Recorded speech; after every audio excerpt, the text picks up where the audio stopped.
Right. Hello, everyone. Welcome to the Awaken to Happiness Now Global Series. Thank you so much for being here. If you're here with me live, welcome, welcome. If you're watching on the replay, welcome, welcome. I'm your host, shefaliburns. I know I don't say that often enough, but I've started to so that people know who I am. And well, if you haven't yet subscribed to my YouTube channel, please do. You can take advantage of all the current shows, all the previous shows, all the shows coming up. And of course, it is my deepest wish, desire, and intention to bring to you these amazing speakers who are sharing their wisdom, their teachings, their experiences, their processes, their readings, their what else we're doing, activations, so that we can all thrive and so that we can all awaken to happiness now. And so today, my dear friend Stacey McDaniel is back with us, and we're going to be talking about Jesus, Yeshua, Mary Magdalene, and the Essenes. So I'm so excited. And so some of what we're going to talk about today, we're going to talk about who the Essenes were, why they had to be secretive and hide their teachings and their true nature, the teachings of Jesus and Mary Magdalene, and why was it so different for that time period, how having a past life as an Essene could hold the energy of witch wounding, how having a past life in which you witnessed the crucifixion of Christ could lead to holding on to energies of shock, trauma, and grief. And Stacey will be facilitating a guided healing and activation to anchor in and connect more deeply with Jesus, Yeshua, Mary Magdalene, and the frequency of unconditional love. As well, Stacey is going to be doing some mini readings and activations. So I'm so excited about this whole conversation. Oh my goodness. And for those of you who do not know Stacey, let me just tell her a little bit about her. Stacey is a passionate light worker, a multidimensional channel, and ascension guide devoted to helping others awaken, heal, and remember who they truly are. So, with over 3 decades of experience in the healing arts, Stacey brings a rare blend of clinical expertise and intuitive mastery to every soul she supports. Her work is guided by a deep connection to the archangels, ascended masters, star beings, unicorns, dragons, the Akashic records, and divine energy from Source itself, allowing her to access root level healing across timelines, lifetimes, and dimensions. So, everyone, please join me in welcoming Stacey back to the show. Stacey, welcome. Thank you. So grateful to be back with you, Shefali, and your community, speaking on a subject that is near and dear to my heart. Yes, I have to say I'm quite excited as well, and even like some of the points that we're going to talk about. Oh my goodness, I can definitely relate. And we were a little late starting today because I was trying to find the title of a book that I read about the Essenes, which I absolutely loved, loved, loved, loved. So I will have to find it. But I am also very connected to Jesus, Yeshua, myself, and um, it's just such an interesting relationship. I'm going to say connection, right? Even though I'm like raised Hindu, right, and everything, but I'm really close to Jesus, Yeshua, and I'll be honest. For the longest time, I'm now almost 50, almost 59, and for the longest time, I had a hard time having anything to do with Easter. It's like I don't know. I don't care. I'm not going to church. I'm not doing anything with that. I cannot do it. And it was the whole crucifixion part. I could not stand it at all. It hurt me so much, right? So I know we're going to talk about, but that it hurt me so much. I just could not. Gotten better. Luckily, I don't have to go to church at Easter ever, but I've gotten much better. But it part of for me, part of that shows yes, I was probably there during that time for sure, and I've seen myself there as well. But also, it's about how soft, I'm going to say, my heart is. And for people who are affected by that kind of, for me, with the torture and all that kind of stuff, it's like I just couldn't understand how humanity can be that way. Right. So it's naive, I know, but still, that is how I am. Right. So again, I'm excited about this conversation. Oh my goodness, let's get into it. And it's like this, I'm just all lit up. So let's talk about it. Why, first of all, I want to ask you, why did you decide to choose this as a topic for our conversation today?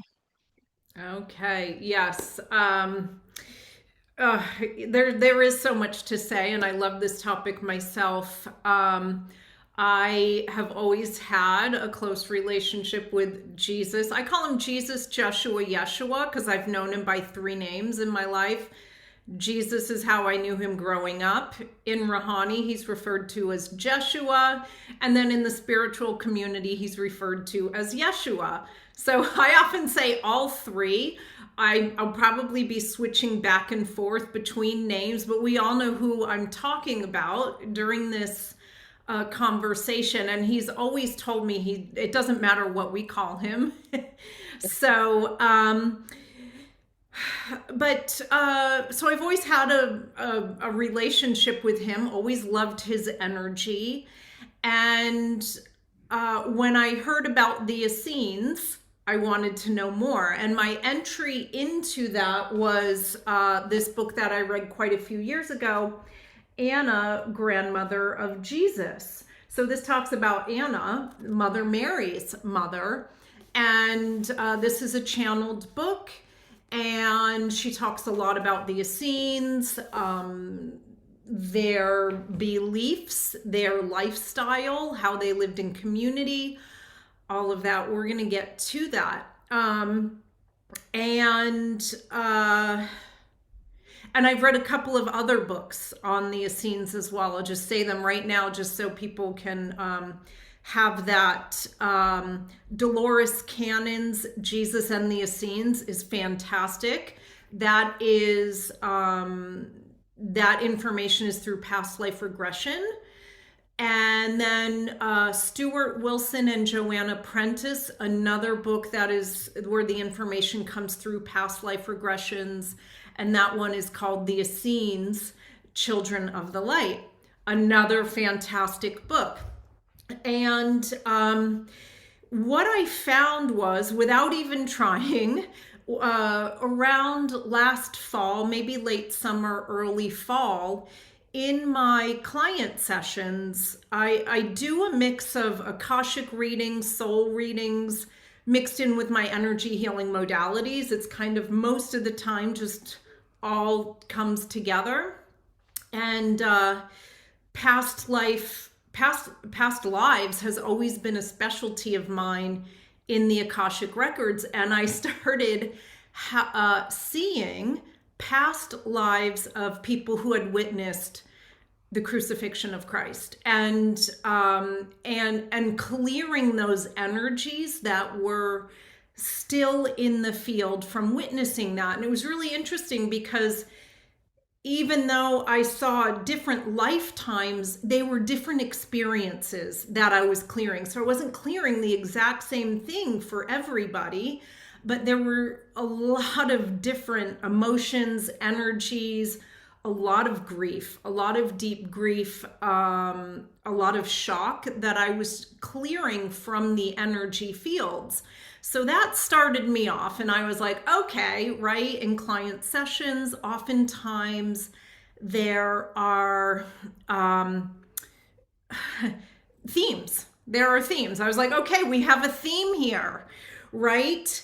And then what started coming through after that was I had worked a lot with different forms of, I put this in quotes, I don't really like the term, but I use it, witch wounding, right? Different past lives in which we've been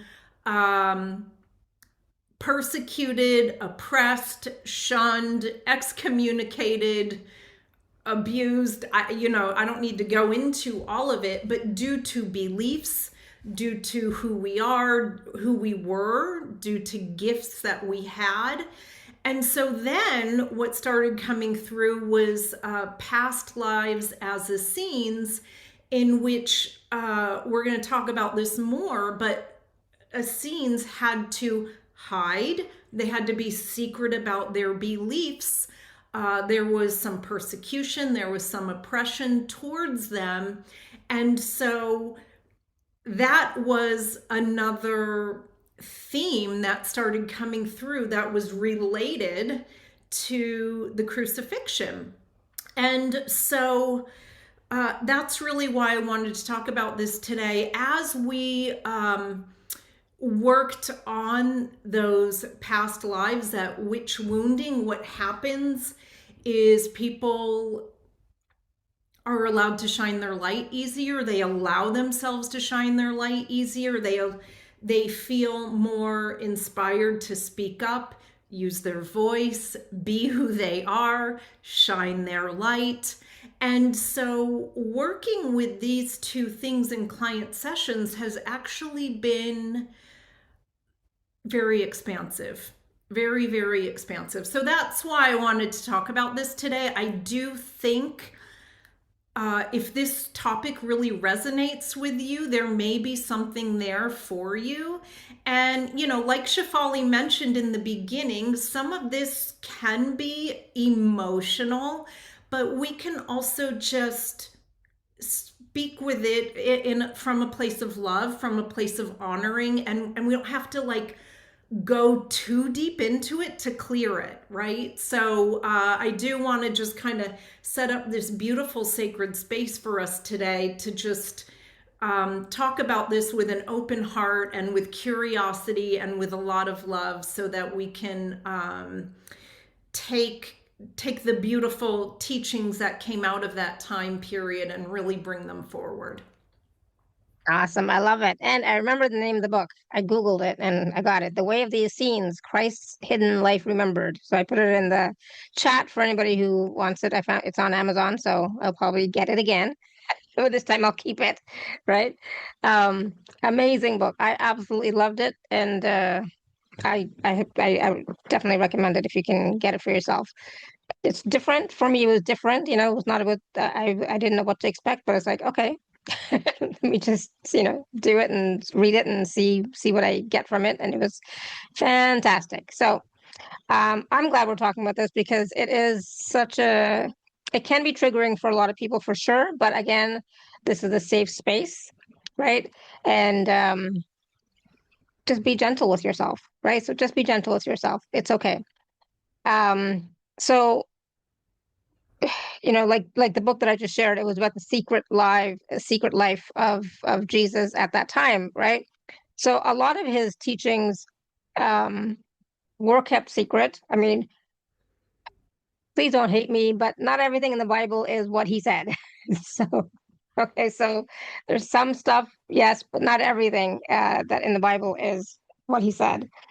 So which is, we know that, right? But a lot of what is in there is wonderful and great. So but there was some stuff that had to be hidden, that had to be kept secret, because at that time, I guess people were not ready for, you know, love, and gentleness and kindness and expansiveness of the heart, etc. Right? Yes, and one other thing that I want to say about today, you kind of alluded to it, but I also say, when we're talking about this, take what resonates. If it doesn't resonate, just set it aside. We don't need to go back and forth about it. Just take what resonates and focus on that. And Yep. so, yeah, a lot. I don't want to say he was ahead of his time because his teachings are always relevant, but they were revolutionary for that time period. And we are gonna talk about that in a little bit. So Awesome. All right. So I know I just jumped in and we went in, so we're like kind of like off topic a little bit and just everywhere, but it's like and I was gonna say we are getting close to Easter, but we're a month away from Easter, so there's still lots of time for us to integrate whatever is going on for us right now in this moment, right? And anything that does get triggered, just let it come up and out. Know that healing is also happening on these calls, as you know. So just be willing to release what doesn't serve you and just let go of those old stories, etc. And just hold on to what feels right for you in this moment, right? And that's all we want to really focus on. So let's talk a little bit about who the Essenes actually were. Let's yes, start there. Who were the Essenes? that's a good place to start, so people have the foundation. If you don't already know, I'm sure some people on this call and on the replay already know who the Essenes are, but the Essenes were a Jewish spiritual community that were active roughly around the time of Jesus, around the time of Yeshua, a couple centuries before to about a century after him, excuse me. His crucifixion did cause a big, I don't want to call it a fracture, but it was like a little bit of a breakup of the community. It splintered after that. And they often lived in outlying communities, more rural, and one of the most famous ones being Qumran by the Dead Sea. They preserved many sacred and spiritual writings and texts, the most famous being the Dead Sea Scrolls. So who were they though? Like, what were their beliefs? What was their energy? That's always what I'm really interested in. And when I tune in, the energy of them, it's very crystalline, it's very clear. There's a sacredness to their energy, very high frequency. And so as a community, they were very community oriented. They were very peaceful. They were devoted to sacred learning, very devoted to sacred learning and spiritual knowledge. They also, most of them were very disciplined. Many of them went through many years of education and initiation to raise their frequency. Many were vegetarian and practiced fasting at times. They emphasized purity of heart and mind, and I really love that. They definitely had this pure heart, really focusing on just pure heart, clear heart, very heart-centered. Many of them worked with crystals. Many were energy healers and guardians of sacred and powerful wisdom and knowledge. As well, many believe that Jesus, Mother Mary, Mary Magdalene, and Anna, the grandmother of Jesus, were Essenes. So symbolically, they represent sacred and divine knowledge. They represent devotion, discipline, initiation, sacred community, profound knowledge, and hidden wisdom. So they had to keep like a close eye on the knowledge. They had to protect a lot of the sacred writings, a lot of the sacred texts, so that they didn't get in the wrong hands.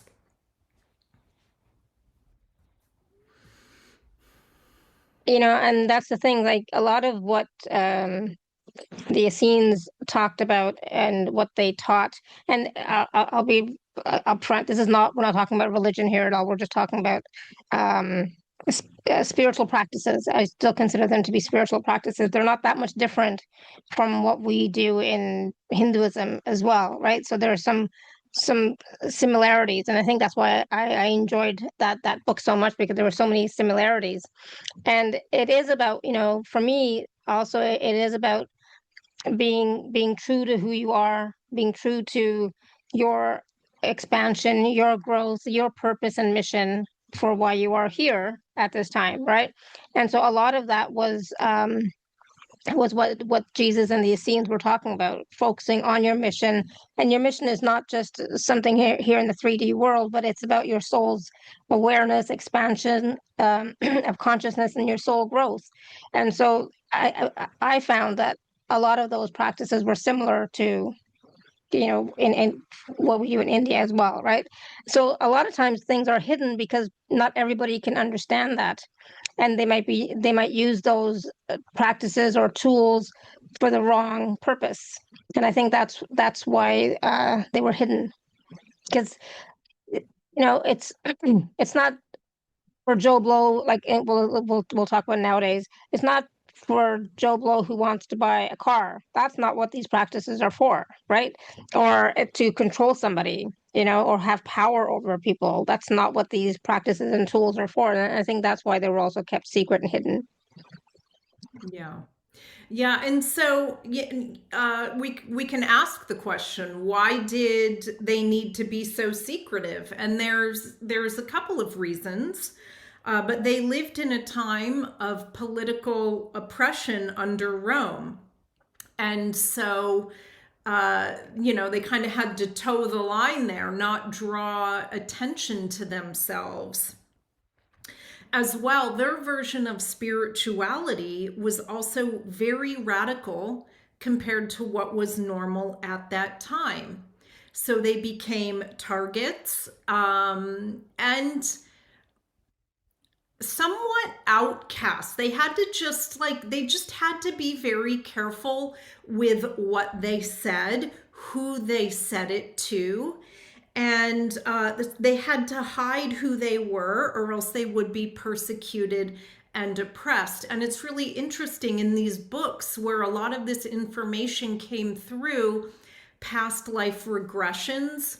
In the beginning, when they would connect with people who had past lives as Essenes, it's like they had to gain their trust, because these people wouldn't talk freely. Even in the past life regression, there was this need to protect information, and they had to gain their trust. So it took a lot of past life regression sessions to even get the information through or from them.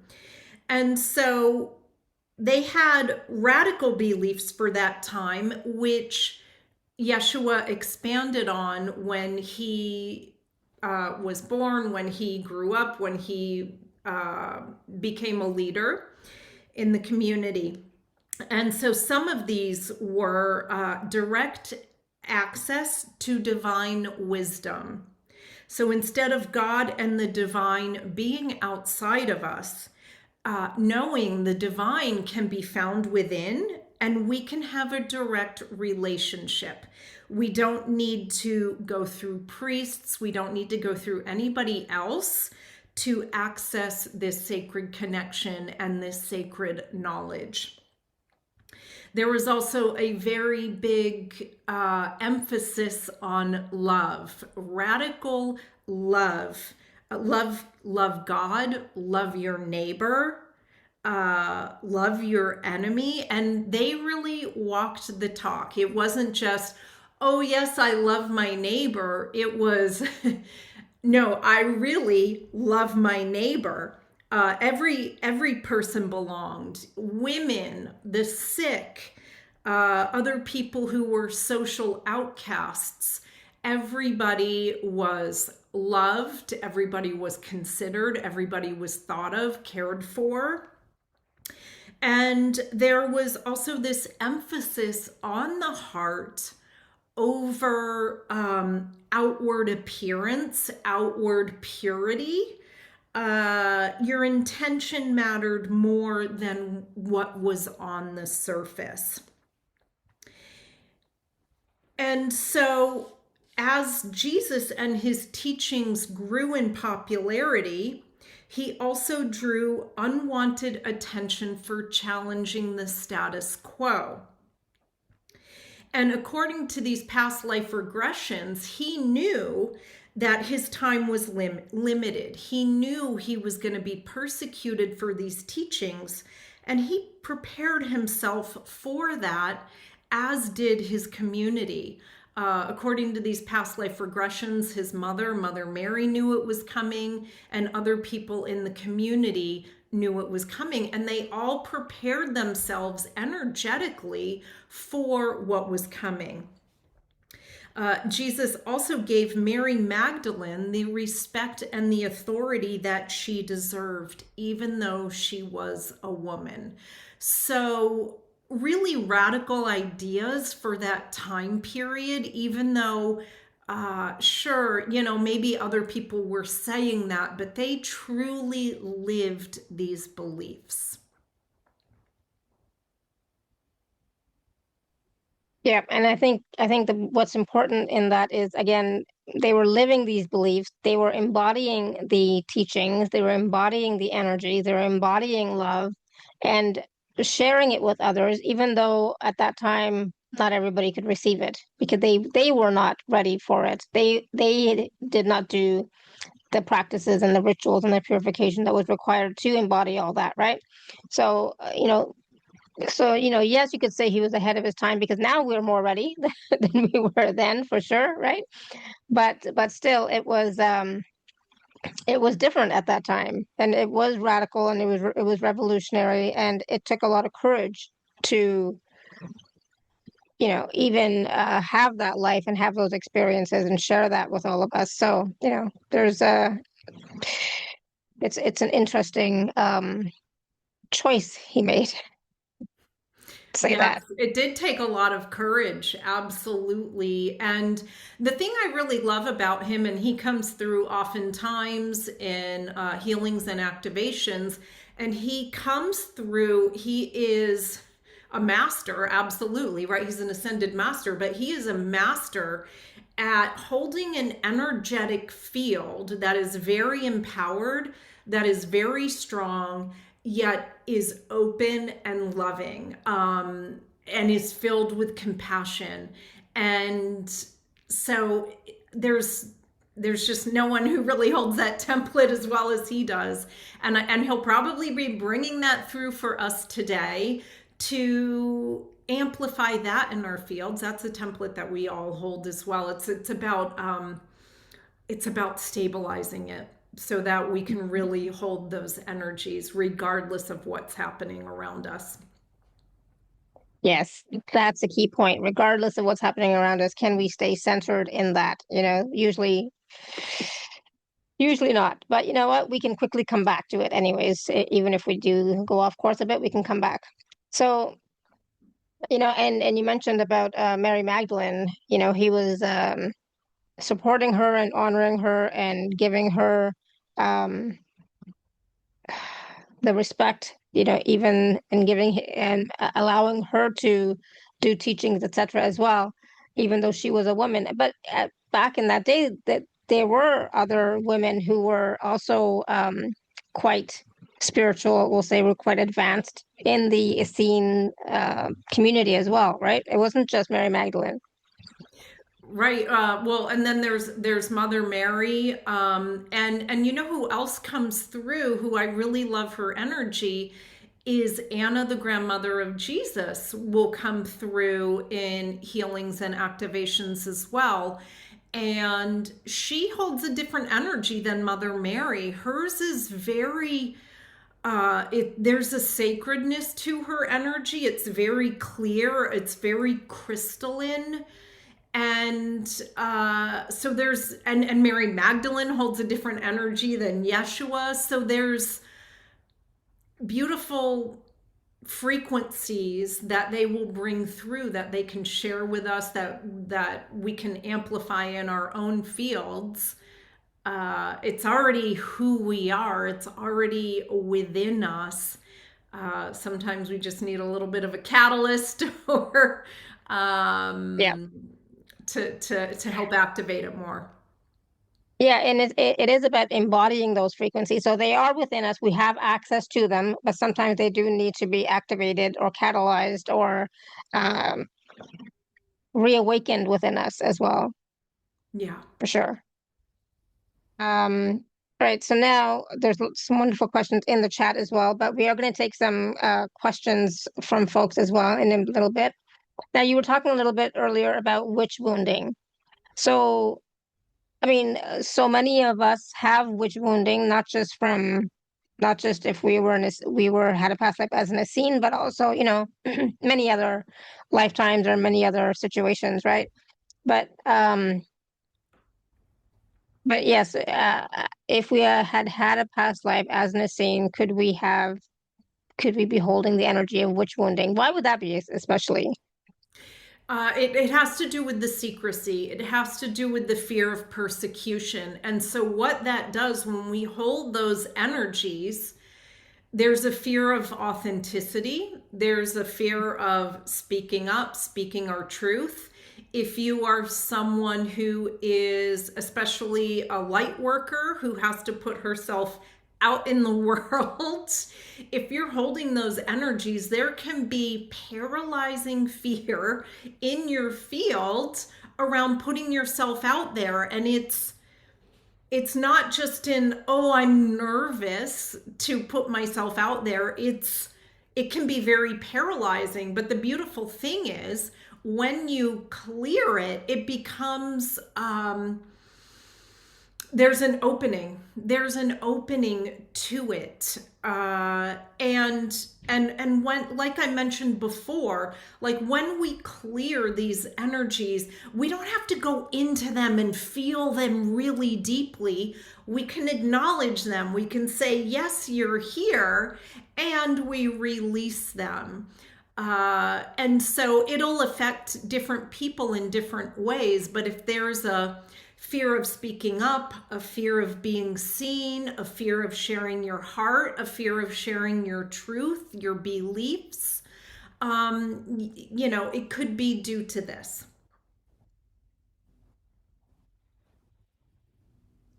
I think a lot of us can resonate with that for sure. I think I'm much better, but I'm still not totally out there, with everything, right? So there's still some holding back, It's a but journey. it's a journey. Yes, it's a journey, it's a process, but don't wait. Just do something, anything to, for yourself. It is about you and your life, right?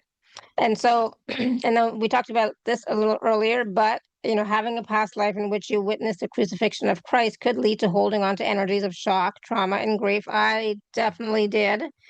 I think I'm much better now, but it was really, really hard for me for a long, long time. I mean, well into my 40s, like a long time. It And I couldn't understand because I didn't grow up with that, right? So that was not my background, but still living in Canada, um, you know, Christianity was always a part of my life. And then when my kids were born, they were christened in a, United Church, and then we went to church, and then Amanda was singing in the choir and all that wonderful stuff. So, and I used to love watching anything to do with Jesus, at Christmas, Easter, all that kind of stuff. I used to love, love, love, love, love, love watching things like that, which nobody else in my family did.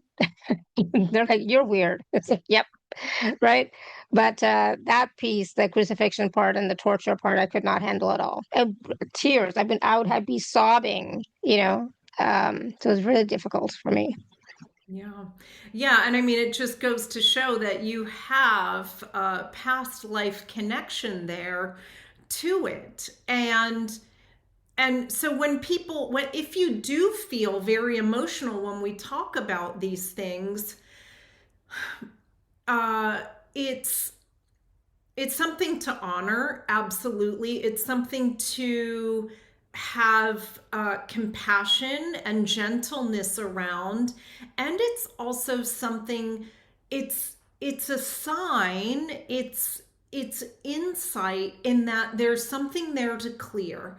And it's not to get to this neutral place of, I don't care, right? We still absolutely care, but clearing those energies brings a clarity to the field so that it's more this awareness without having to feel the pain, of Hmm. it. And it actually frees you, lightens the energy, and then it'll lighten your physical field, your emotional field, your mental field, all of the above. And it can shift things in different ways in your life that maybe you hadn't even thought of. So Yeah, absolutely. And it's an honoring, and I remember, like, for me too, when I used to do like healing one-on-one and so on and so forth with people, Jesus would come in, right? And he was very present for a long time. um I mean, and it's not that he's not there anymore, but he's, it's just taken a little backseat, So, but the thing is, it's like when those energies and frequencies are coming into your field, it's for your awakening. For me, it's always about that. It's for your awakening. It's for your soul's growth. It's for your expansion of consciousness. It's all for that. And if we can get beyond the actual story and come back to our heart space and say, okay, I'm feeling a lot of this. It's okay, at least because at least your heart is feeling that's also very important because I did have a few years where I couldn't feel anything. My heart was very numb for whatever reason, right? There was a reason, but it was very numb. I could not feel anything. Um, but I could feel that, right? So it's like, okay, there is feeling there. There's something there, right? And so it just means also that, a lot of times that was your heart opening up a little bit more as well at the same time. If you're willing to grieve and cry and release, it will also open up your heart, a little bit more. For me, it was also just like it was also like I couldn't, I mean, again, this is not a religion call at all, but I could not understand, how he died for our sins. I couldn't see that, I couldn't get that piece, right, for a long time. I understand it now, but, I was very naive, right? And so it's like, I don't understand how he could, when we're sinning all the time, people are sinning, like there's so much is still happening. But anyways, so that was also a big piece for me, right? So I didn't want him to suffer and be tortured and die in vain, if that makes sense. So I think for me that was a little piece of it as well. Um, but again, I asked questions, of myself. I asked questions of my guides. I did more learning and got more wisdom. And it's like, okay, then I was able to understand it and let that part go and understand and get the truth of that for myself. But it's such a I honestly think it would still be hard for me to watch. I don't think I don't choose to watch it anymore, that kind of stuff, because it's still so difficult because of the love that I have for him, Yeah. And that relationship is still, hard, I guess you could say. Well, and I'm very clairsentient, so if I can't see anybody else in pain or even hear about it, because then I feel it. Yeah, So, exactly. I am too. I am too. Yeah, and the thing about him, truly, I think he's here to share his energy with us. That template that I talked about earlier, that empowerment, yet that softness, that gentleness. Oftentimes, he'll show up to me with a little baby lamb, and it's this. He shows up with this empowerment, yet he's so gentle about it. It's such a beautiful combination, and I think more than anything, that is what he was here is to really emphasize the love, emphasize living from the heart, emphasize that we are all divine, we are all sparks of the divine, we all can have that relationship to God, source, the divine, whatever word you want to use. He was not exclusionary. And absolutely. yeah, Yeah. And I think that, unconditional love, yes, Christ absolutely. consciousness. And that is all available to us. So we are the same as him in that way, that we have access to that. We have access to that love and those energies and those frequencies. Sometimes we may just need to do a little bit more preparation of our bodies and our energy fields, right? And of our mental plane as well, right? So he did all that stuff when he was, in his younger years, working with the Essenes, with his teachers. He was doing all that, right? And then he did go to India as well and did a lot of, you know, learning and all that kind of stuff there as well. So, he was a master, right? And so we are masters too in our own right, but we are not as masterful as he was yet, right? So we are all growing into that. We are all expanding into that. But he showed us what's possible for us. And I think that's the key, and especially the unconditional love part, showing that that is possible for us. We don't have to hold on to hate or um, separateness kind of thing, um, you know, we can focus on the love more, and that is going to again open up our hearts even more and help us to grow even more. But even with love, it can be a teaching as well, right? So I had a great heartbreak like 2 years ago, right? And but that was a lesson, that was a teaching. But that does not mean that my love uh, is gone, right? I'm still able to love. My heart is still open, if not more so, right? So sometimes, all of that is also a teaching. And so Jesus' life, if we can look at it as a teaching for us of how we can proceed to continue to open up our hearts to more love and to the divine. Because yes, the divine is within us. There's no question. And if we can just connect to that again more and more, we will have a different experience than we're having now. Yeah. Sorry, Stacey, go ahead. No, I'm letting you speak. You were doing beautifully. I don't really have anything to add. Yeah, it's the Christ consciousness. It's the unconditional love. It is the oneness. That is always, I think, the word that sums it up. And I can, there are times where I can really, really feel that energy where it feels like there is literally no separation between me and anything else. It is a oneness. Now, what I'm working on is solidifying that energy so that it stabilizes more. But that Yeah. is that was his essence. That is his essence. And that is what we are here to do as well, right? So we are Yes. here to embody love. We are here to embody those divine frequencies and energies and that oneness. We are here to be that and remember that, because it's not even a becoming, it's just a remembering, Yeah. right? So we're not becoming anything, we're just remembering who we truly are. Yeah, letting go of those beliefs that we have that are in the way of that, right? So that's a key piece of it. So we are holding on to so many beliefs, and so like even that witch wounding, part of that is a belief system as well. There's a lot of beliefs that are held in that, right? And so when you start to clear some of that witch wounding and the energy of that witch wounding, you're clearing certain beliefs from that lifetime that we need to suffer, we need to be persecuted, we need to hide, we need to all that kind of stuff. All that stuff needs to be released from our fields so that we can really be in the light that we are, right?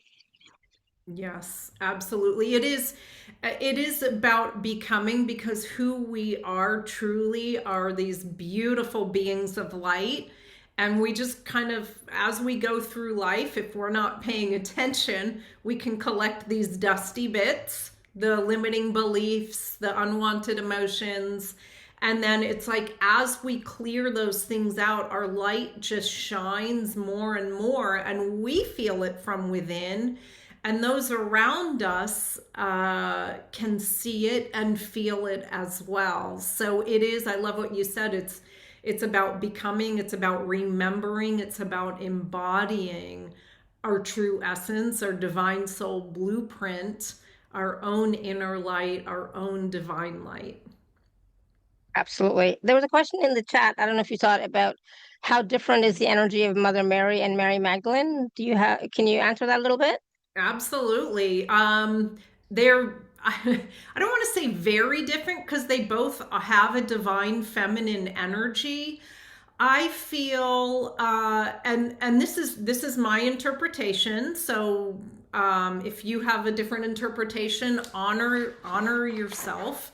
But for me, Mary Magdalene, my guides give it to me in terms of chakras. Mary Magdalene has, I don't want to say a rulership, but an emphasis on the sacral chakra, empowerment in our feminine. And it's not just sexual energy, it's an empowerment around being a woman, being unapologetic about who you are, owning your light, owning your beliefs, owning your heart, who you are. So there's just like Yeshua has a strong empowerment to his field, so does Mary Magdalene. Hers just is in a different way. Hers is more about the divine feminine, not shrinking for anybody else. Whereas Mother Mary has more of an emphasis over the heart chakra. So oftentimes she comes in for the inner child.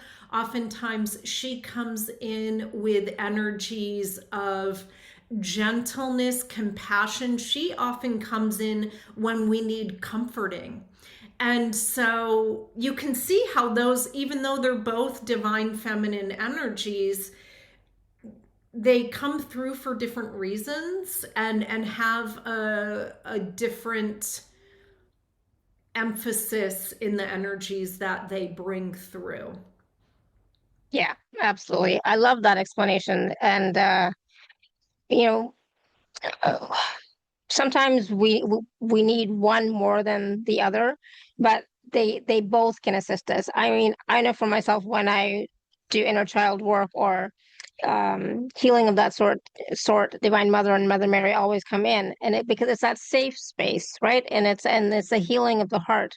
But for Mary Magdalene, I see it more of a sovereignty, right? In your being in your sovereign power. A lot of people talk about sovereignty as the solar plexus chakra, but it's about, for me, it's also about the sacral chakra um, being the creator of your life, right? Owning your life, owning your light, and embodying that, and just being in that power. And power in this way is about just being you, just be you, and that's it. Um, And I think those are both energies and frequencies that we need as we're continuing on our path. Because sometimes we do need that gentleness, we do need that safe space. But other times we need to be in our power and remember how powerful we truly are. We are not subservient. We have incredible power. The power of the divine feminine is what creates realities, creates worlds, right? So remembering that we are the creatrix of our life as well. So great question. Beautifully Thank you. said, Shefali. Beautifully said. And then there was a question from Liza. How do I begin to clear all the fear, the witch wounding? I'm aware of it, but not sure if I can clear it myself. Well, that's why you have people like Stacey here on the show. They can help you with that for sure. And part of that is like I'll be honest. You can clear, like, people always say, I want to just clear everything. No, like, you can't function if you clear everything. So you can't function if you clear all the fear at once, right? So it's in stages and steps. So just clearing the fear of speaking up, clear the fear of being seen, clear, be specific. Don't just say, I want to clear all the fear. Nothing's going to happen. You got to be specific about what it is you want to clear, right? But Stacey can probably answer that better for you. Yeah, and I think there's a couple of things I want to say, because there is work we can do on our own. We are our own healer ultimately, even when we're working with someone who's facilitating or guiding us. Our energy field is going to guide what comes through, what's released. But there's things that we can do on our own, and then there's also things where it's really helpful to have someone who you're working with who can help you to either see things that you may not be aware of, or clear things a little more quickly. So I also like to say, like, healing happens in community. It can be something where when you're doing it with other people, either in one-to-one session or in group settings, that can clear things at a deeper level sometimes, or more quickly. But there is a lot that you can do on your own, absolutely. And I'm just going to simplify here. You can always invite in the violet flame.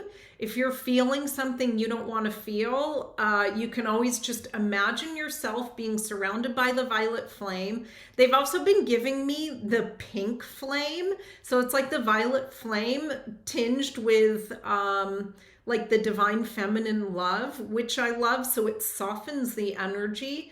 But I'll imagine myself literally sitting inside a huge flame. You can also ask your guides to clear it. You can say, Mother Mary, will you take this for me? Give it to unconditional love.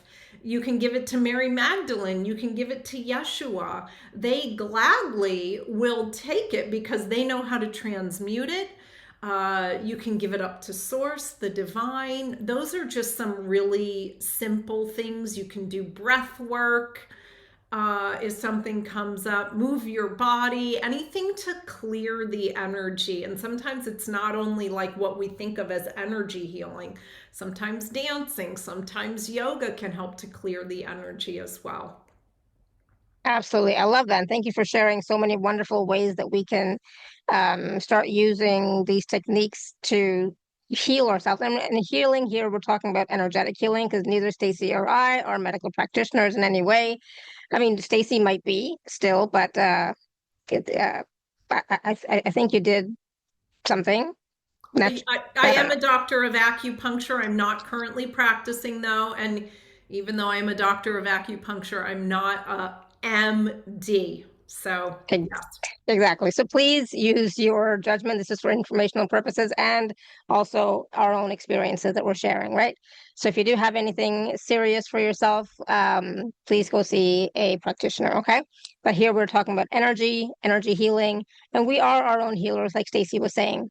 But and you can receive healing from anywhere. Like I do all my wonderful Diamond DNA activations. I do these calls. Even from these calls, healing can happen if you're willing to receive, right?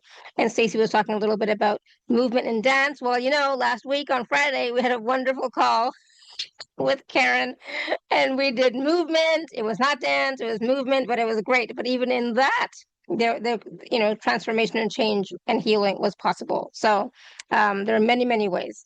Um, and a lot of times for me, just going outside in the fresh air, in the sunlight, makes a huge difference. So I am so excited that spring is coming because I need the sun. And that doesn't mean I'm gonna sunbathe for hours, but 10 minutes does wonders, right? So there is definitely healing that's possible for you. And just, you know, choose to heal. But at the same time, don't wait for the healing to happen before you make changes in your life. Okay. Healing happens as you live your life. Okay. Uh, some people say that Mary Magdalene was a prostitute. Some say she was not. Can Stacey address this, please? Sure. So, use your own intuition. I'm not here to convince anybody of anything, but in these past life regressions, her and Yeshua were divine partners, and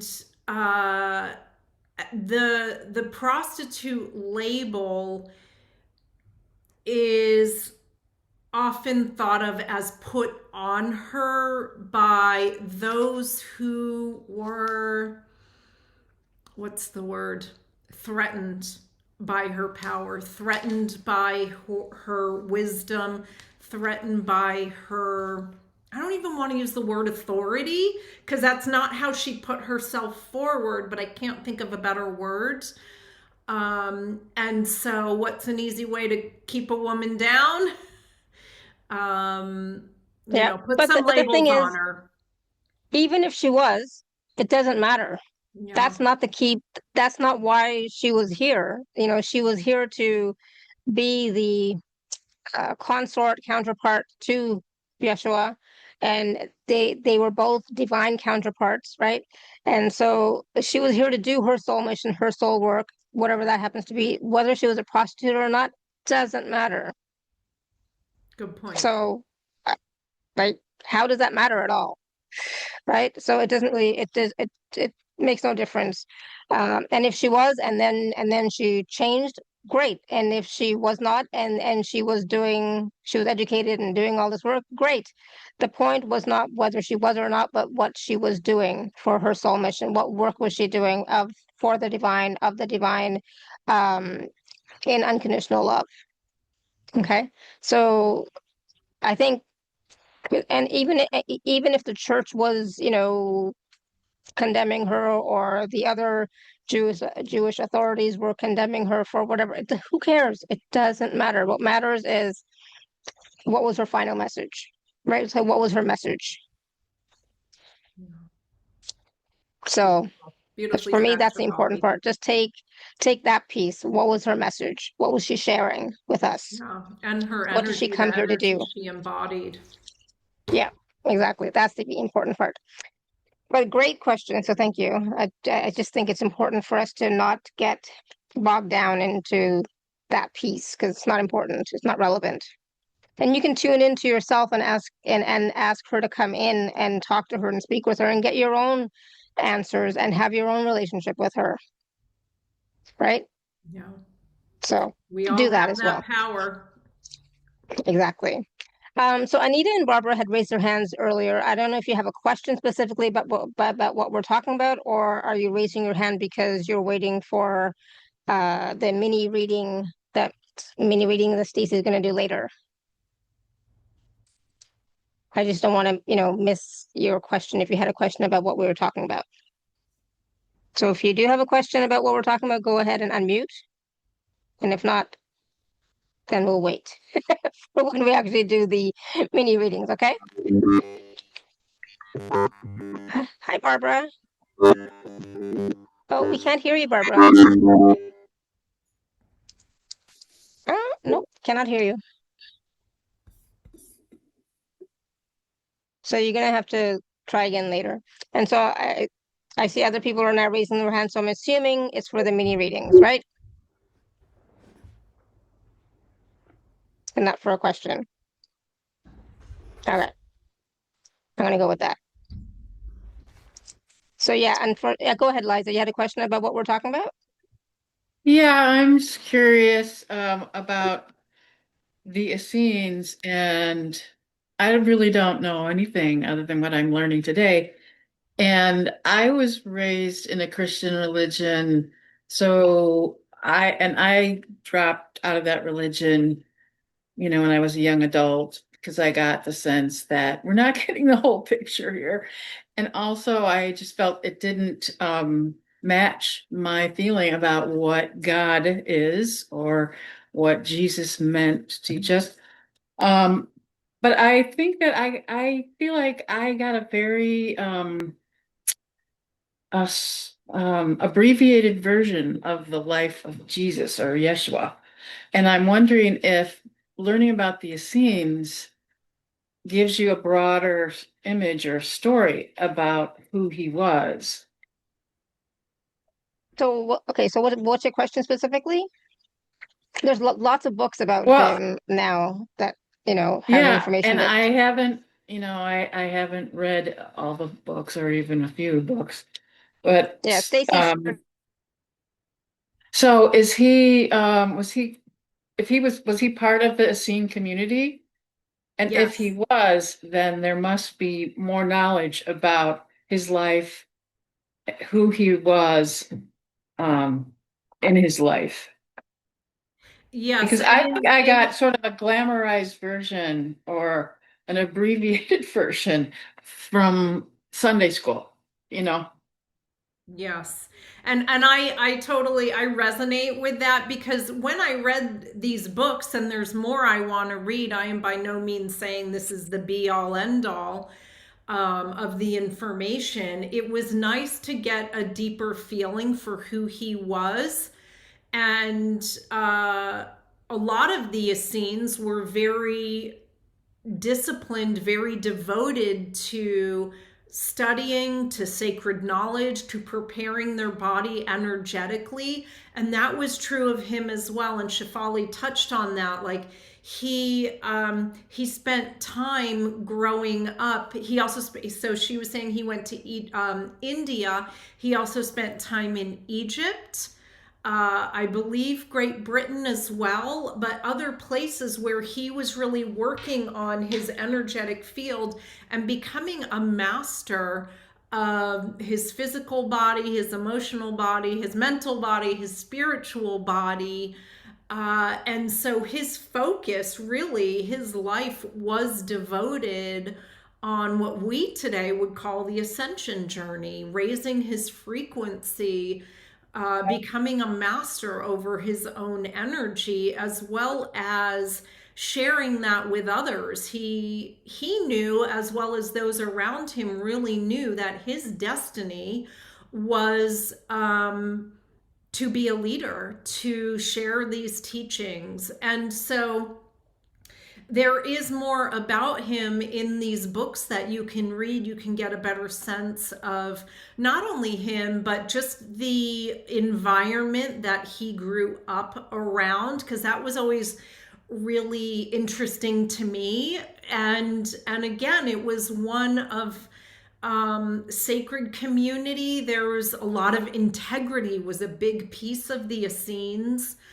And so there's some channeled books. There's a lot that's come through in past life regressions of people who were in the Essene community around the time of Jesus. And so it's really fascinating to read about and to get a sense of not only him, but the community as a whole. There's just a lot of there's a lot of inspiration there. Yeah, absolutely. Thank you, Liza, for that. And there's a question from Barbara. She couldn't speak, so she wrote in the chat. She heard that Mary Magdalene Yeshua had a child, Sarah. Yes, I think that's true. I think that's been. Is there anything you want to add about that? That I don't know as much about. I have heard that as well, but as far as like going deeper into it, I don't have that information at this time. Yeah, but there is a book, and I think there's even a manuscript that Sarah wrote as well. So you might want to look that up. Okay, so that is all I know about that as well. I have not read it, but I know there is one. All right, so if you we are going to take a minute to talk about the packages first, and then we're going to do the guided healing and activation, and then we're going to take a few mini readings, right? We're not going to do everybody, I'll tell you right now, but we're going to try and do as many as we can. So, because I know everyone's going to want a reading, so which I don't blame you at all. All right, I'm going to share my screen. Give me one sec. Because Stacey's readings and activations are amazing. So I know you all want to raise your hand. All right, so Stacey has 3 packages that she's sharing with us today. Package A is a Sanctuary of Light membership for 1 month and a personal session with Stacey. Package B is just a personal session with Stacey, and package C is just the Sanctuary of Light membership for 1 month. So, Stacey, you want to just share a little bit about package A first? Sure. So the Sanctuary of Light is my community, and we meet 4 times a month. So with this package, you'll get those 4 live calls. The 4 coming up are on this topic of the Essenes, Yeshua and Mary Magdalene, fear of being seen, which is like a witch wounding topic, as well as embodying unconditional love. If you sign up after those calls have already gone, you'll be signed up for the upcoming calls. As well, with this, you get access to what I call the Vault of Light. And those are all the past calls. And so each call that we do is on a specific topic. And there is so much gold in these replays. There's replays on galactic lineages, Lemuria, Atlantis, Egypt, Avalon, physical healing, emotional healing. I mean, you name it. Like, what else? The Akashic records, the chakras, money beliefs, prosperity. So that is the Sanctuary of Light membership. And as well as a one-to-one session. We can focus on anything. We can focus on if there's something in this call that sparked a remembrance, a knowing, a thought, oh yes, maybe I have a little bit of that. We could work on that, or we could do something completely different. It's all up to you what you would like to focus on. As well, sometimes it's like up to our guides and the energies that are coming through always tell me so much about where we're going to go in a session. Awesome. So that's package A. It's 111, and there is a payment plan available. And of course, if you're an Inner Circle member, please use your gift code. Now, package B is just the personal session with Stacey, if you'd just like to do that, for $99. And then package C is just 1 month of the Sanctuary of Light membership, if you'd only like to do that.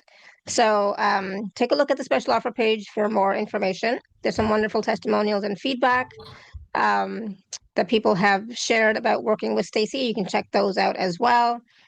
And there is a much fuller bio because I didn't read everything on at the beginning, so you can check out Stacey's fuller bio here. Again, the 3 packages: package A, 111 for the Sanctuary of Light membership for 1 month and a personal session with Stacey. Package B is just a personal session for $99, and package C is just the Sanctuary of Light membership for 1 month for $30. So there is a payment plan available for packages A and B. And of course, if you are an Inner Circle member, please use your gift code. Okay. Wonderful. Thank you so much. And let me just, yeah. I'm sorry, it was Shefali. I didn't mean to interrupt you because I actually meant to say this. The calls are Tuesdays at 6 p.m. Eastern. So we've got one March 10th, March 17th, March 24th, and March 31st.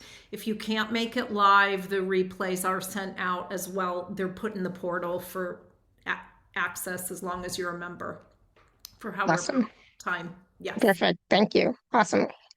All right. So there you go. Wonderful package. And now I understand why also you chose this topic for today's call, because, the first month is going to be all about this that we talked about and more. Right. So that's wonderful. Give you even more clarity. So what time are the calls? Yep. So Stacey just shared that. Wonderful. 6 p.m. Eastern. If I have time, I will have time. I will go back and put that in on the website. So 6 p.m. on Tuesdays, right? Or 6 p.m. on that day, 6 p.m. Eastern. Okay, awesome. I will add that as well, just so that it's clear for everyone. All right, so now we are going to be receiving a guided healing and activation to anchor in and connect more deeply with Jesus, Yeshua, Mary Magdalene, and the frequency of unconditional love. So this is going to open up your heart space, because it's going to open up your field. So be willing to receive. Is there anything else they need to know about that, Stacey? No, I can feel them here already. So it's beginning. Awesome. Here we go, then. Let's go. All right, everybody. Let's just begin by bringing our attention to our breath. And Yeshua is saying our breath is sacred. Our breath is a sacred part of who we are. So as we focus on our breath, we connect to our sacredness within. And as you focus on your breath, just begin to lengthen it, slow it down, and that brings us more into the present moment.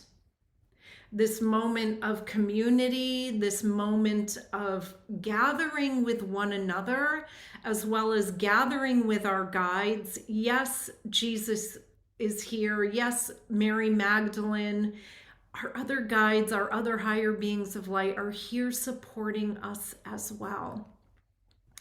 And let's bring our attention into our hearts. And I'm seeing our hearts lit up with pink and golden light. You may see something different. As you tune in, just see what color is your heart light today. Maybe it's rainbow. And then let's go ahead and create a beautiful column of golden light. Make it nice and wide and make it tall and make it deep. So we're connecting all the way into the core of Mother Earth. We're connecting all the way up into the divine.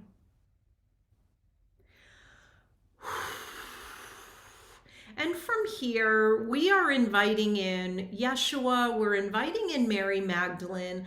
I also see Mother Mary here, as well as Anna, the grandmother of Jesus. They're saying they're coming here as a sacred family today. They're saying from one sacred family to another. So they are honoring this sacred family, this sacred community that we are showing up as.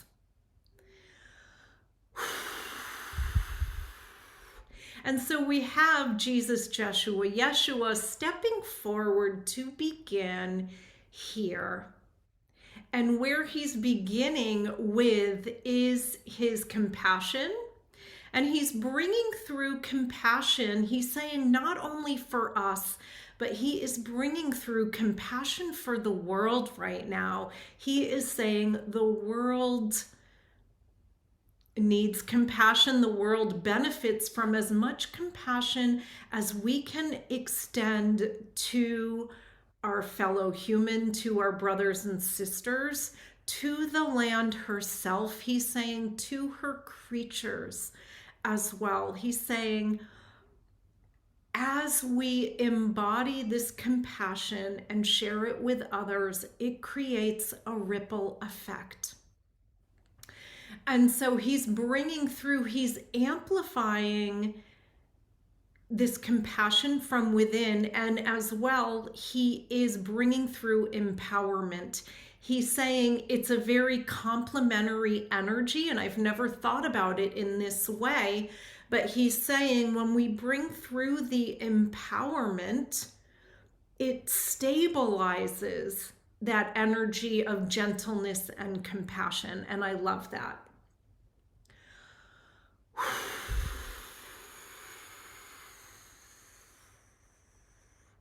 So just feel your energy soften with this energy transmission that he is bringing through.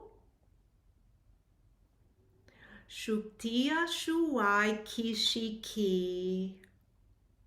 Shukori kishuki ishiki kishi iki kishi I. Just allowing that softening of our energetic field. He is emphasizing safety as well right now. We are in a safe space among this sacred community.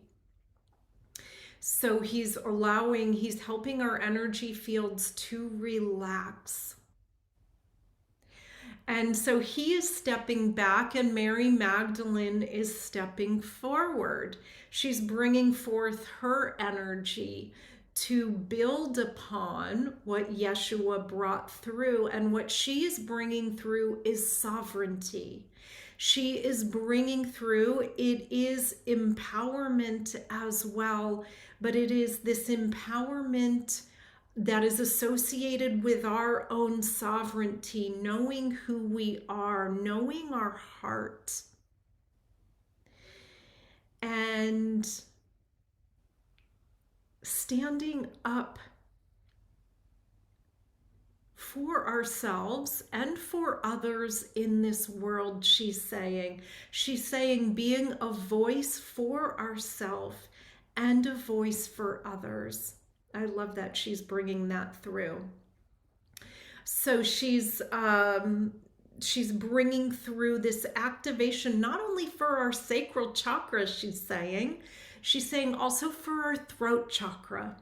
So if your throat chakra needs a little bit of activation, opening, inspiration, she is bringing that through.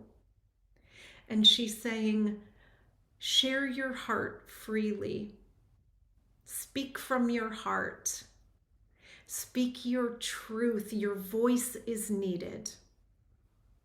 Your insight is needed. Your wisdom is needed.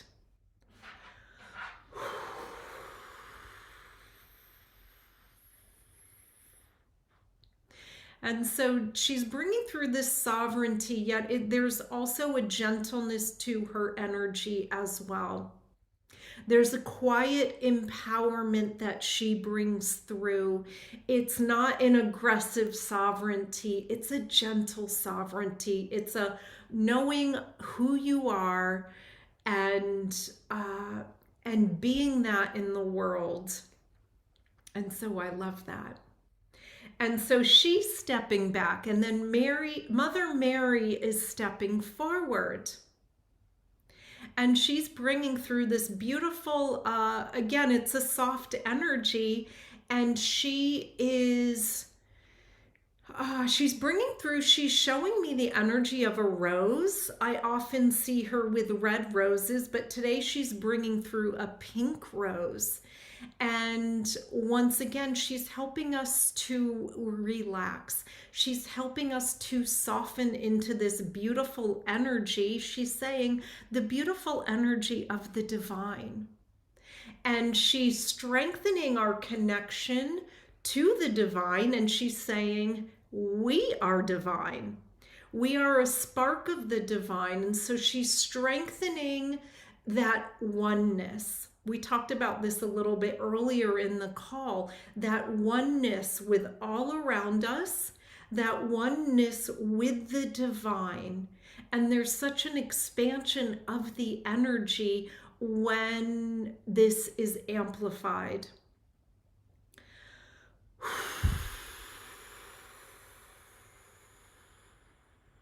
So see if you can feel that expansion.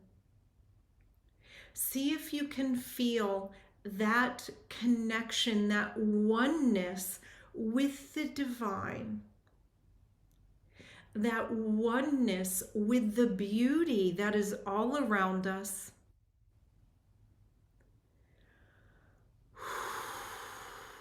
She's saying she's helping us to train our eyes to see that beauty all around. She's saying the more we see it, the more it will be reflected back to us, and then the more we'll see it, and it becomes this positive loop.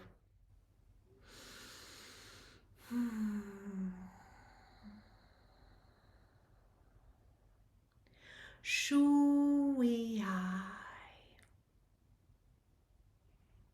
Shuku ishiki ai.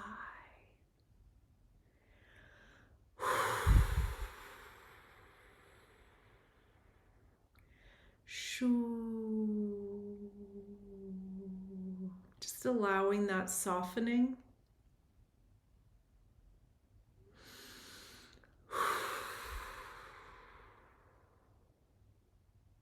And then Mother Mary steps back and Anna steps forward. The grandmother of Yeshua. And she always brings through such a high frequency. It's very crystalline. It's very sacred. It's very clear. And she's saying she's helping us to clear our energy field so that we can connect to that sacredness within, so that we can connect to that sacredness that we hold in our soul blueprint, so that we can connect to that sacredness of our heart and our mind, our intention.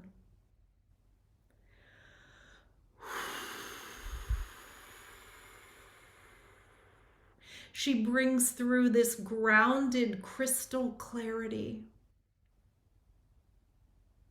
There's an ease, a flow, and a grace to her energy. And she's saying there's an ease, a flow, and a grace to our energy as well. She's saying this is our true nature.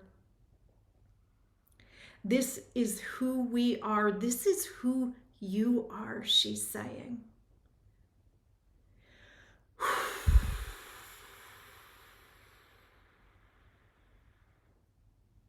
So just feel that clarity moving through your energy field, moving through your chakras. I can feel her. It's like she's lengthening our chakras, lengthening our energetic field, as well as widening it as well. So that there's this beautiful clarity as well as a stability to our energy field. And she's saying, if you would like to have an intention of something you are wanting to anchor in or create, you can do that now. She said, and she's going to bless it. She's going to activate it. She is going to empower it. And she's saying not only her, she's saying the divine as well is bringing through this crystalline frequency to activate our intentions.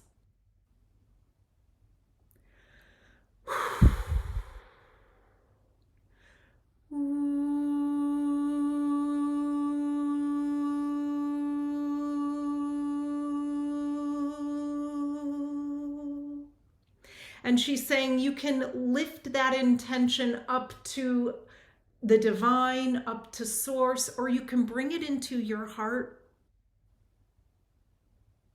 Or if you're guided to do something else, that works as well.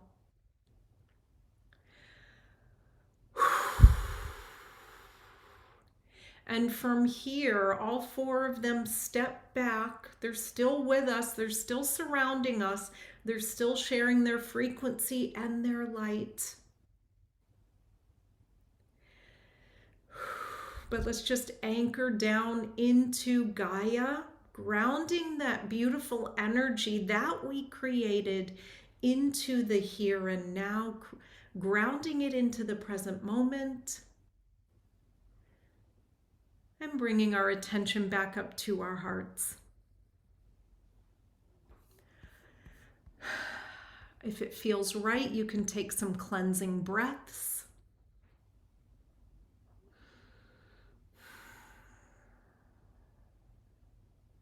And come back to the present moment whenever you're ready.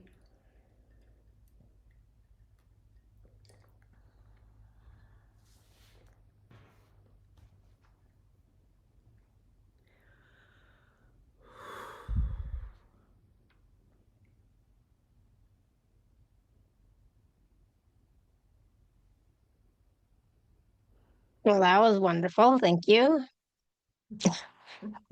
I can't open my eyes just yet, but that was beautiful. Oh, just loved it. I found that when Anna came in, it was even so powerful. I really felt it in, my crown, my head, like just the upper chakras. Felt it so strongly. So thank you. Yeah, and that's really where I feel her energy the strongest is in these upper chakras. It's so clear, and her connection to the higher realms and the divine is so pure. So I love that you could really feel that too, Shefali. Yep, yep, yep. That was beautiful. Cool. So please, everyone, drink some water. Um, Stretch a little bit if you need to. Okay. That was great. Thank you, thank you, thank you. All right, so I think everyone's ready for some mini readings. We may not get to everybody, but we'll try and do as many as we can. Okay. So I thought what might be fun for today is to just go through and let people know what guides I feel around them at this time, like one main guide, or if there's a collective. I thought that would Sure. be a nice complement to what we've been talking about. Yep. And of course, whoever shows up will be bringing their energy through as well. And so, in the past, I've used cards and things like that, but I thought, oh, it might just be fun to just tune in energetically for people and see who's coming through. Sounds good. So, and as a caveat, if you don't resonate with the guides, you don't have to take it. If they resonate, great, then start working with them, have a relationship with them, start talking to them. Um, uh, was I going to say? Something like that. But just, feel into it for yourself. If you'd like to receive it, great, say yes. If not, you don't have to. So, Okay. it's going to be whatever is coming through for Stacey. There's not going to be guidance from the guides because there's no time for that for everybody. But she's going to tell you who they are, and they're going to be bringing in a transmission or activation for you. Okay. Yeah, I'm going to That try and sounds. go a little bit quickly just so I can get to as many people as I can because I know people really love to hear who's coming through for them and things like that. Yeah. So, okay. I almost feel like I think I'm just going to go. It's like I want to go mishmash, but then I'm afraid I'm going to lose track Yeah. of. So. Okay, let's start with Anita.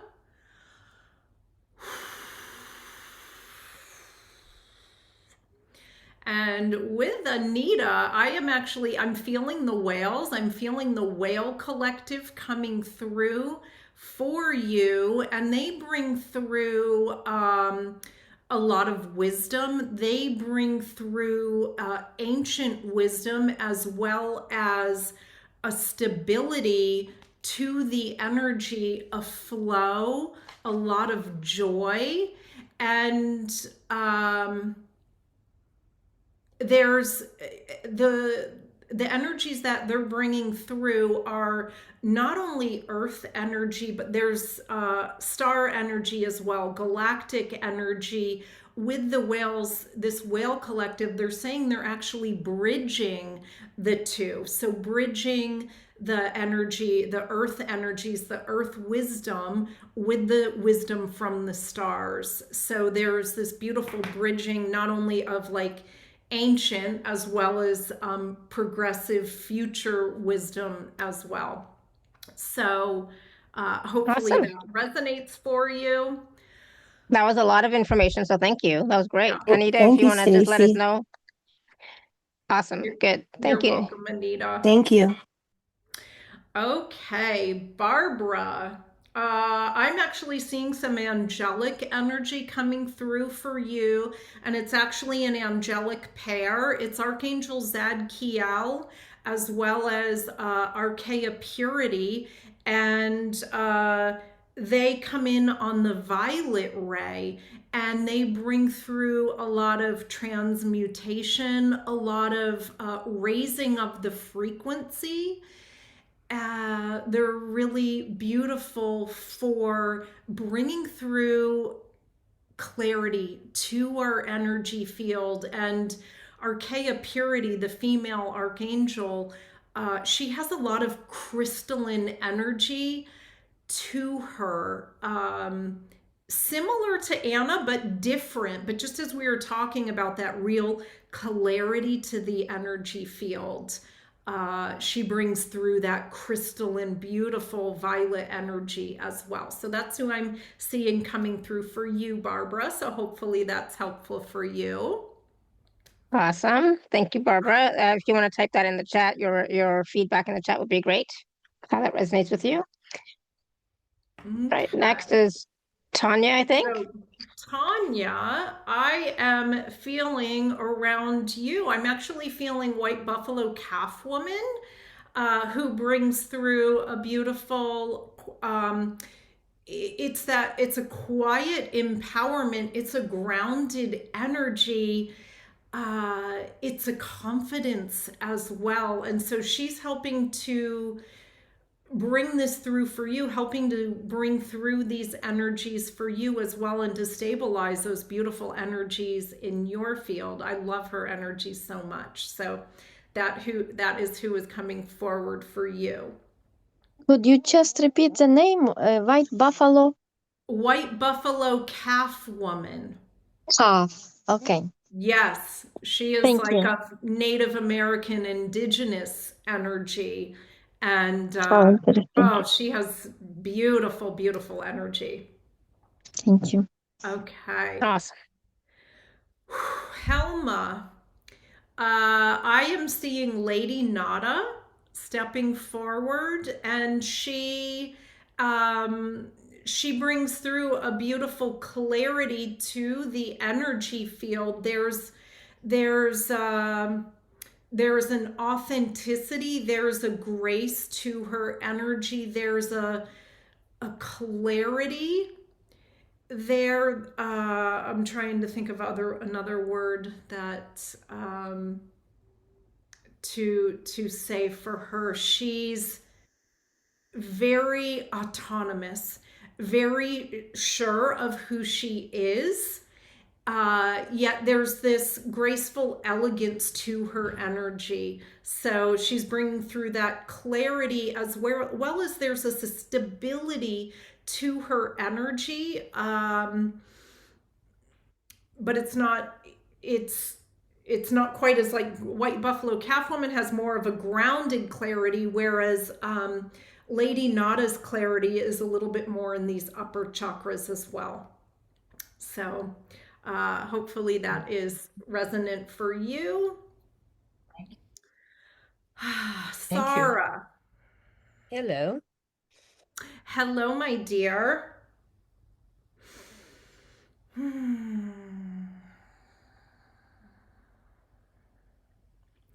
And I am seeing Kuan Yin step forward for you. And it's funny because I'm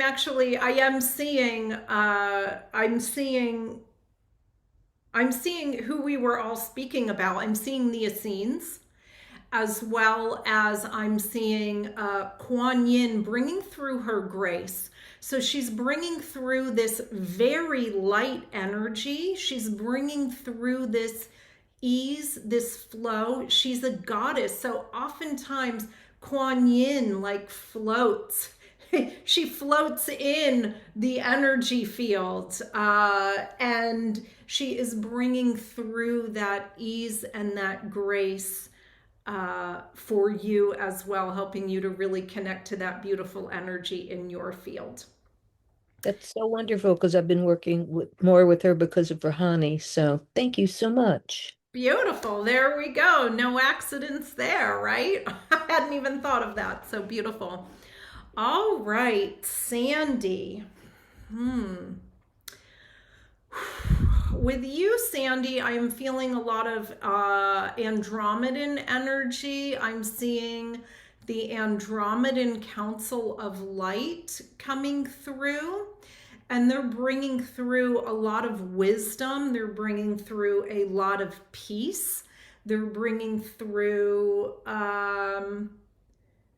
they're emphasizing like knowledge and wisdom. I don't know if you're studying anything right now, but they just keep emphasizing these upper chakras, as well as they're emphasizing like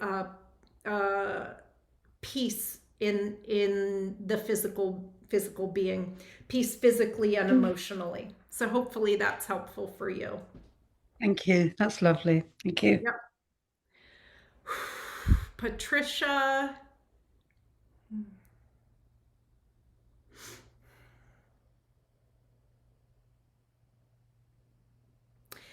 Interesting. Okay, I'm seeing fairies, but you know what? I'm seeing a lineage I hadn't seen before. They're telling me rainbow fairies. I love that.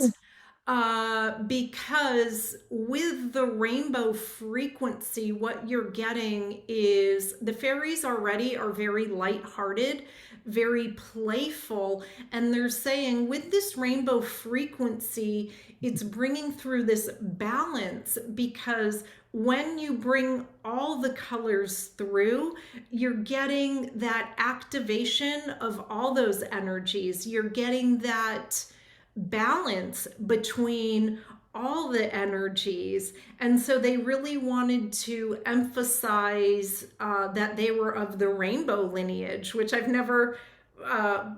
connected to rainbow unicorns and rainbow galactics, but not the rainbow fairies. So I love that. Thank you, Patricia, for bringing that forth for me, for all of us. Thank you. Thank you very much. I'm connected to my rainbow light body. I call that in to wash over me and and release energies that no longer serve my highest good. There we go. And they're saying they help with that because the fairies bring through such a light energy. They really help to like cleanse and release anything that we don't want anymore. So I love that. Thank you. Thank you. Thank you. Thank you. Tina, I am feeling Isis around you at this time. She's bringing through a strong empowerment for you. She's bringing through, she always emphasizes empowerment. She's helping to connect you to your gifts, your strengths, what you're good at, and helping to ground it in your body so that you can bring it forward. So hopefully that makes sense for you. Hopefully you can feel her energies working with you. And Carolyn, I am seeing the female archangel Archaea Patience, who has beautiful, beautiful energy. It is, it's funny, there's a fairy quality to it today, even though normally it's more of a peaceful energy, but she's saying she's bringing through a combination of energy. So Archaea Patience brings through that peace. She always shows me, when I connect to her, she shows me my yoga studio, because she brings through that energy of feeling expanded in our energy field, feeling very peaceful. And she's emphasizing as well feeling joyful. So maybe you are bringing through both these energies lately, that energy of peace and joy, or maybe it's an energy you want to connect to more. I'm not sure. I have a feeling you embody those energies though. And so that is coming through for you. And that is why she is there with you. So hopefully that resonates, Carolyn. It definitely does. Thank you, Stacey. And I just wanted to point out that I put out I was feeling joy before you spoke. It was amazing.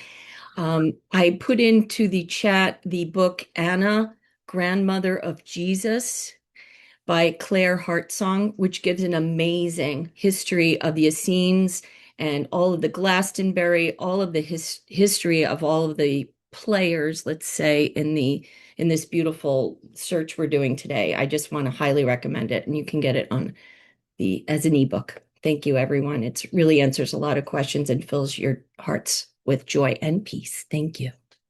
Beautiful. So Carolyn, I actually mentioned that at the beginning of the call. I have it right here. So thank you for. So funny. I didn't know you did, because I came in later. Oh my goodness. Thank you. Yes, that's the book.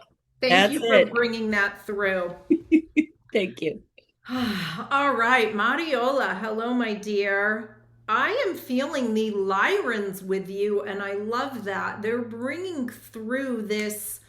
There's like a spunk to their energy. There's a fire. There's a confidence as well as an inspiration to who they are, what they want to do, what they want to create. And they're connecting you more deeply to that within yourself. So really bringing through that beautiful Lyran energy for you, Mariola. Love that. Thank you for bringing that through for us. Hopefully that resonates. Thanks. Okay, Liza. Let's see who is coming through for Liza. I'm feeling an angelic energy. It's interesting. I'm feeling an angelic energy along with Goddess Sophia, the Divine Mother. So it almost seems like it's Goddess Sophia with like seraphim angels bringing through this beautiful, they're bringing through like golden frequencies, bringing through that softness, bringing through that divine feminine. And bringing through, it's like an activation of our higher chakras. So love that energy. So thank you for bringing that forward, Liza, for all of us.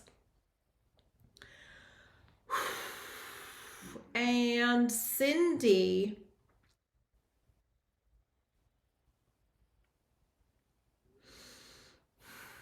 I am feeling, this is a female archangel. I am feeling Archaea Mercy actually with you, who comes in on the copper and the magenta ray, and she is associated with soul ascension. She also has a resonance with Mary Magdalene and Mary Magdalene energy.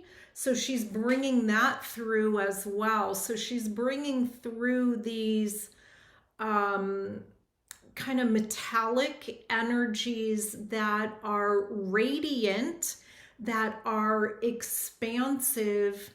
And she's helping us to, she's saying, not only ground, but to again expand. Not only, she's saying, not only the upper chakras, but the energy field as a whole, so that we can feel glittery and lit up. So thank you for that. Thank you so much. That was so beautiful. And I've always had a strong connection with Mother Mary and Mary Magdalene and Jesus. So that message is so greatly appreciated and honored. Thank you so much. Many blessings.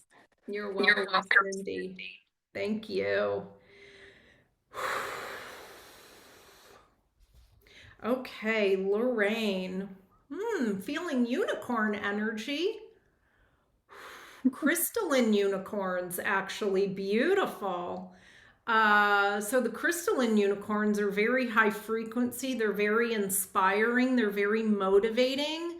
There's this lightness to their energy. They bring through joy as well. And they can really help us to make our dreams come true. So if you want to partner with the crystalline unicorns in making some dreams come true, they say they're happy to partner with you. Oh, thank you so much. I love unicorns. Oh, beautiful. Yeah, they hadn't stepped forward yet, so I love that. Okay, so Asha.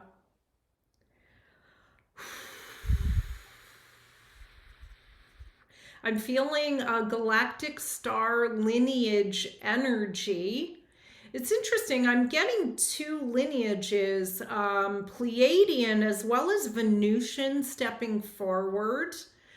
I'm getting a lot of energy of joy, heart opening, love.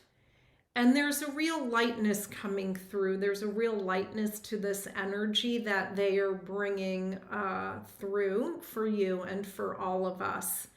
So hopefully that resonates with you, Asha. That is so beautiful. Thank you, Stacey. You're welcome. Shayna. Let's see. Feeling a lot of sparkly energy.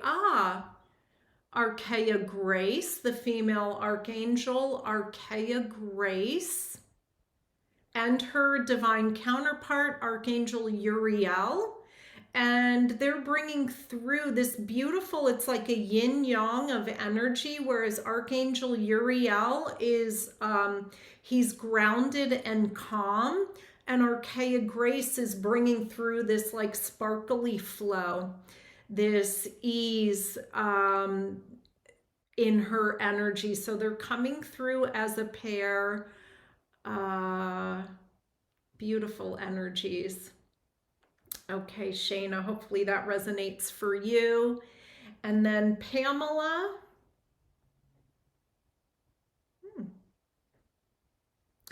I am seeing the great central sun actually for you, which I love.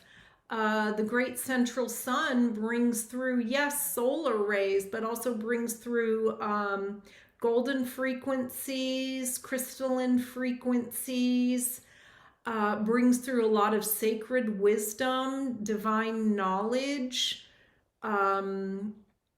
brings through a beautiful crystalline clarity to our energy fields. And the great central sun just keeps emphasizing this sacred wisdom and sacred knowledge. So you may have a strong connection there. And you're welcome. Reagan.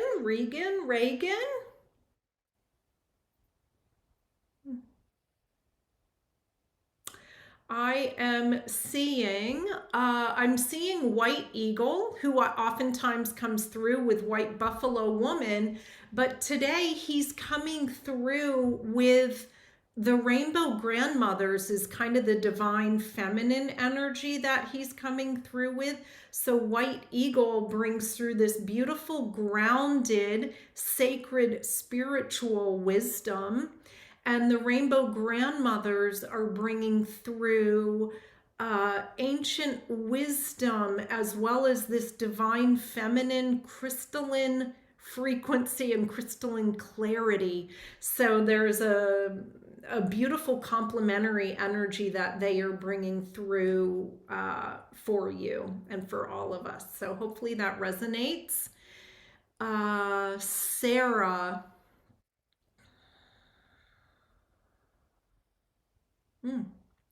I am feeling Archangel Metatron with you, Sarah.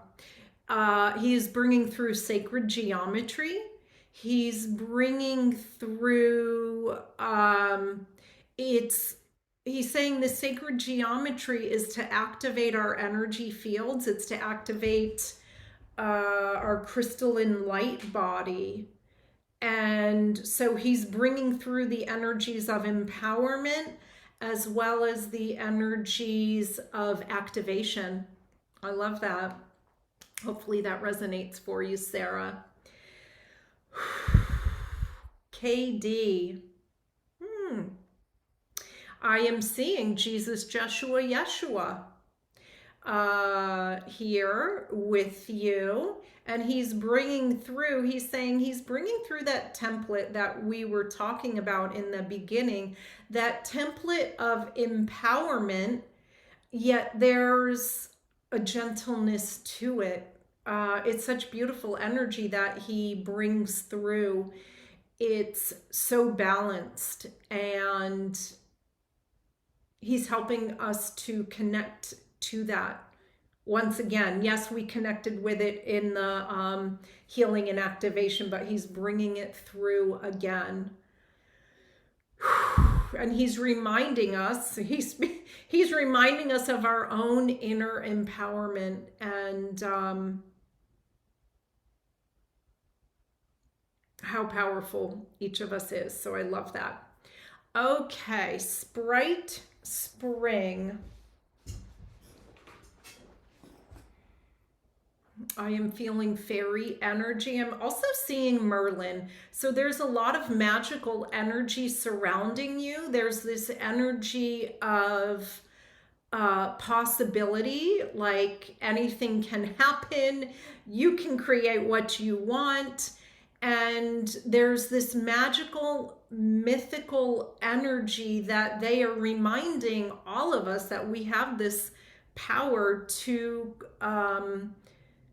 create, to be a conscious creator. And they're saying they're here to also make it fun. They're here to make it joyful.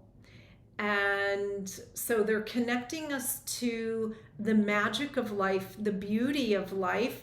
They're connecting us to the magic of the unseen, they're saying as well. So they're saying there's so much more going on than like what we see. Beautiful. Okay, Annie. Thank you. You're welcome.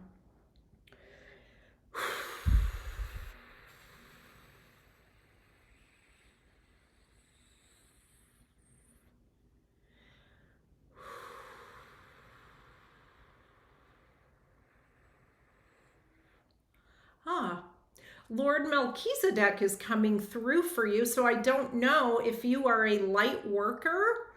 I mean, we're all light workers here, but he has a strong affinity for light workers. and he helps to connect us to our light. He helps to connect us to our empowerment, and he brings through light activation for us, for our clairs, for our gifts as well. He's bringing through some grounding energy. He's saying he's helping to activate that, as well as to ground it into the here and now, ground it into Gaia, into the present moment. So his energy is very powerful. That's who's coming through for you, Annie. Thank you, Stacey. And it's true, actually. Thank you. Beautiful. Beautiful. Thank you for confirming. I love that. Susan, okay, let's see who is coming through for you.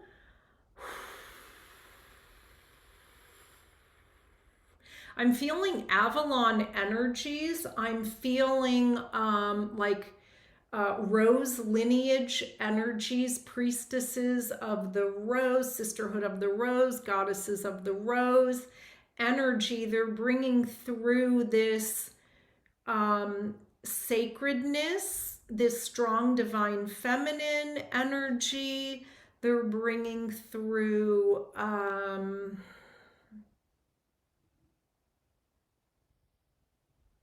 it's a softness, yet it's a devotion. That's the energy I'm looking for. A beautiful, quiet devotion as well. So hopefully that resonates for you.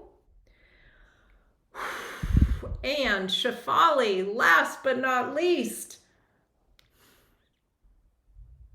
It's interesting because Anna is here, and I love that you like really felt that connection with her.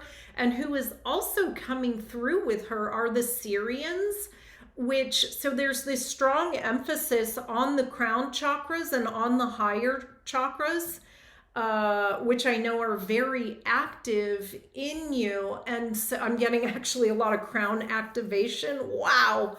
And so they're emphasizing the sacred knowledge, the sacred wisdom that you are connected to, that you help to bring through in your community, with others, in your conversations, and in the work that you do as the light being that you are. I love that. Beautiful. Thank you. Together. Yeah, I love it. Thank you. Okay. We'll just do the last one. Arietta. Yeah. I'm feeling a lot of avian energy, which I love.